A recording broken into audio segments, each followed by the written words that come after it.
Как се манипулира мисленето? Контролът не се налага със сила, а чрез въздействие върху съзнанието. Не е нужно някой да ти казва какво да мислиш. Достатъчно е вниманието ти да бъде заето постоянно.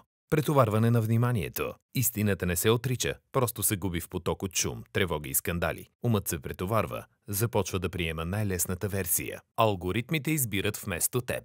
Съдържанието, което виждаш, е филтрирано. Не от цензура, а от системи, които познават навиците ти. Те не ти казват какво да мислиш, просто решават какво въобще да достигне до теб. Замяна на разума с емоции. Страх, гняв, принадлежност. Те мобилизират по-бързо от логиката. Дай враг, дай кауза. И разумът отстъпва. Разминаване на реалността. Когато всичко е съмнение, няма истина, само версии. Не е нужно да те лъжат. Достатъчно е истината да стане неразпознаваема. Пристрастяване чрез награда. Всяка нотификация е стимул. Повтарян достатъчно често, превръща се в навик. И вместо да търсиш смисъл, търсиш следващото усещане. Това не е страничен ефект, това е метод.